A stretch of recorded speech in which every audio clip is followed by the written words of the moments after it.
What was your background before you actually got into the world of SA and property? I was working at a family computer shop selling, fixing computers, but selling like loads of ink and toner consumables. And I was just like, you know what? There's a market here for ink cartridges and toner cartridges that people are buying them all around the country. So I could buy them at like 35p to £1. I could sell them for a £5. So I quit my job. Took out a 3-year lease on an office, hired my first member of staff, realised I didn't know anything about selling, anything about business, just jumped in at the deep end, and then it all started there really. Within a year or two, I had 5 members of staff. We were doing pretty well in terms of turnover and sales. And then the big learn happened. The big learn was like growing a business too quick without any systems or team in place, and it come crashing down pretty quick. All right, welcome everybody to season 6, episode 6 of the Boost Hospitality podcast. My name is Mark Simpson, and today we're going to be chatting all about serviced accommodation. By now, if you haven't listened to the first 5 episodes, you have got in the back catalogue everything that you need to know about SA. So how to start SA with Trish McGeer, what actually SA is with Jason Livin, episode 1.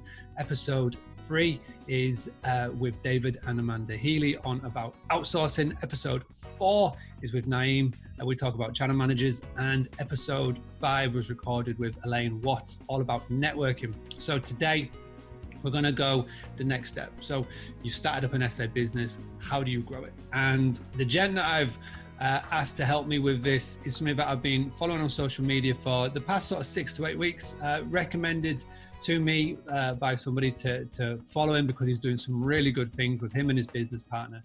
David, welcome. If you could just spend a couple of minutes just introducing yourself, who you are, and and then we'll get started with today's episode. Thanks for having me, mate. Really appreciate it. And thanks for getting my name right as well. No one ever gets it right first time. They always say it wrong. But yeah, as you said, my name's David Diack. I'm based in Southend-on-Sea in Essex. I've been involved in serviced accommodation now since September 2016. And we've gone from, a standing start, no experience, to 65 units, a strong pipeline, and we're building the business daily. Got a strong team in place. And our values as a business is all about building that business that's built to scale from day one. So we've implemented systems, we've got a team, we've got operations, got manuals, got everything in place so that we can build this business and it's enabled to grow and continue growing at the pace it's at.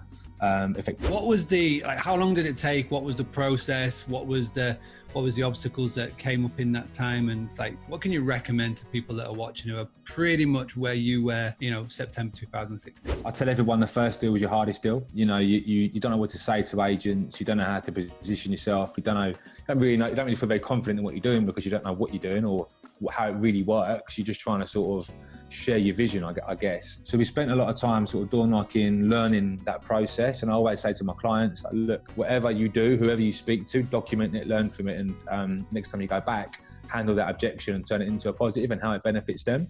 So that was going on for like 2 or 3 months. And the first significant mistake, should we call it, or learn, was that we found a private landlord. He had 30 properties. It was like, he didn't really care about his properties. And we were like, look, we can turn this 2-bedroom flat. I mean, we walked in there, a foot nearly went through the floorboards. Them places where you just we're dying for a deal, do you know what I mean? So we were like, we can make this work. So my business partner, Matt Ward, is a surveyor. We went away, schedule of works, come back, $9,000 was the schedule of works. And we sat down with him and he just literally looked at us and he went, I'm not going to swear, but he swore, and he was just like, what the F are you going to spend that kind of money on this place for? What's wrong with you?